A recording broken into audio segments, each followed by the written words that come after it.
Hello po. Hello po, good morning in Global. Sa lahat po ng distributor, good morning po sa inyong lahat. Ako pala si Wilfredo Laway, isang dating Tuyo Bindor.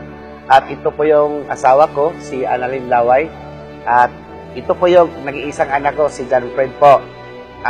Bakit po talaga na-involve po kami sa Global? Kasi po, noong 2010 po, ay ako po ay nagkasakit, mahigit isang taon.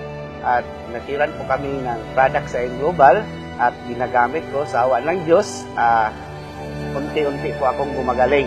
Then, ginawa ko yung negosyo o trabaho ang Global kasi po, nung panahon na yun is lubog na lubog po kami sa utang. Then, nakikita ko po, ito lang po ang paraan na makabangon po ako sa negosyo ko at matutupad ko ang mga pangarap ko sa mahal ko sa buhay. At ginawa ko ang Global, lahat ng pagod, hirap, naranasan ko. After 6 months doing this business, sa awa ng Diyos, nakabili po kami ng brand new car, Hyundai Accent po. Tinuloy lang namin hanggat lumaki ang grupo namin. At hanggang dumating po ako ng Mindanao po, sa San Francisco, Davao City, at Tagum City po. 2014 of June 28, ay grabe po. Nakabili naman po ako ng Toyota Fortuner brand new po. Yun po ang nangyari sa amin. Then, tinuloy-tuloy lang namin ng asawa ko. Kasi gusto ko talaga na maabot o mabigay ko yung mga pangarap ko at sa pamilya ko.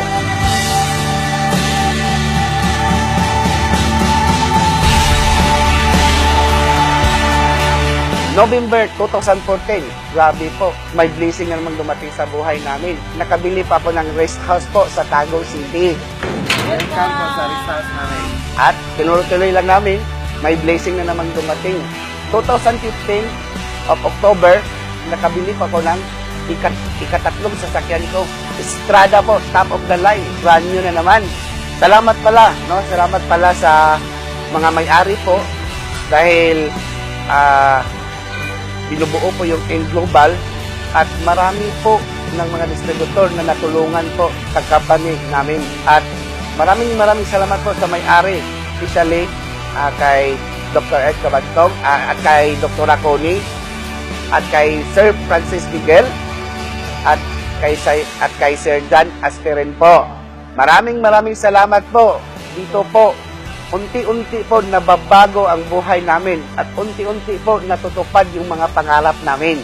At guys, ito lang masasabi ko sa inyo at lalo na sa buong TE Prime, no?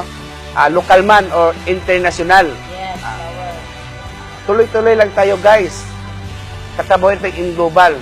Kasi po, yung na-achieve namin dito, yun din ang pupuntahan ninyo. At guys, punta tayo sa sasakyan namin. yes, tama.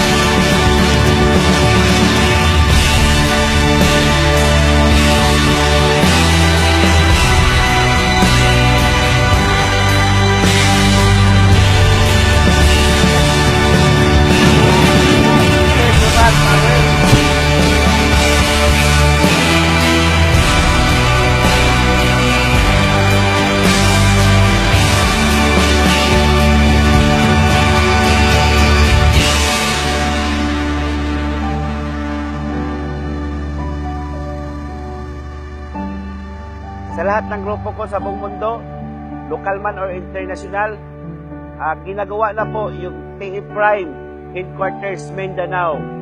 Para sa inyo to, power, grabe.